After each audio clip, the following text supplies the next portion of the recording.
Le pont de Fifadi, situé entre le 9e et le 10e arrondissement de Cotonou, présente de véritables signes d'affaissement. Un tour sur les lieux dans l'après-midi de ce jeudi et nous avons pu constater de visu les signes d'affaissement. Un grand souci donc pour les riverains qui deviennent de plus en plus méfiants.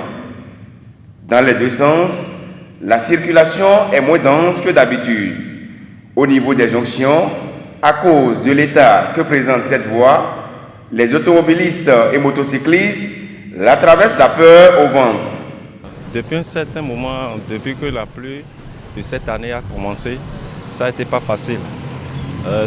Tel que vous l'auriez constaté, le pont est en train de s'affaisser.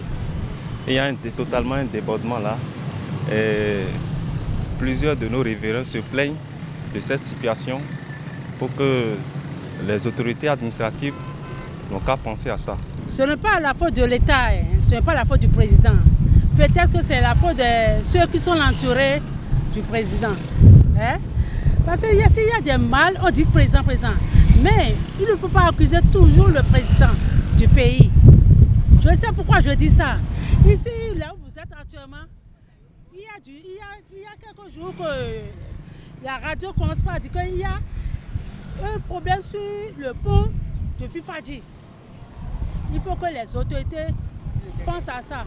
Déjà, la mairie pense déjà à commencer par améliorer ou bien essayer de régulariser les choses, c'est déjà bon. On attend la suite. Du côté des autorités, toutes les dispositions ont été prises pour un retour au calme. Le problème là, ça date de longtemps. C'est régulièrement qu'on travaille sur ce pont-là. Mais ce qu'on va souhaiter, il faut que ça soit définitif.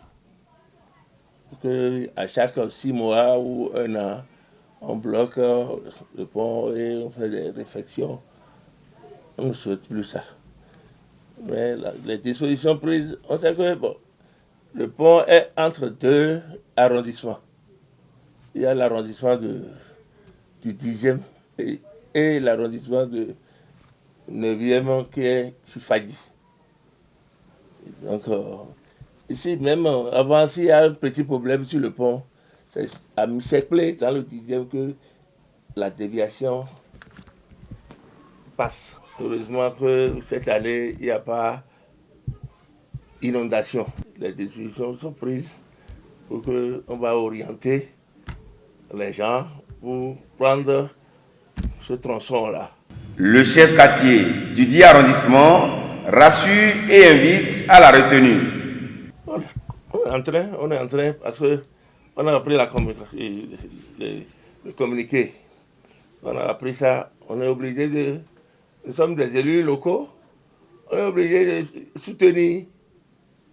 Donc, mobiliser les gens, les orienter, c'est pas bon. Même à la veille, on peut commencer à mobiliser les gens, à travailler sur ça. Ou même sans la police, on peut le faire. Mais il y a des dispositions que l'entreprise aussi va prendre, notamment les déviations. Et mettre des garde-fous.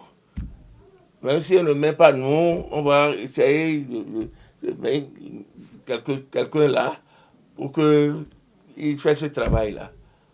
C'est un devoir citoyen. Faut-il rappeler, la mairie de Cotonou, dans un communiqué, a annoncé la fermeture du 10 pont. En attendant donc que cette infrastructure ne soit de nouveau accessible à tous, la première autorité de la ville invite les usagers à emprunter les voies de déviation qui sont prévues à cet effet.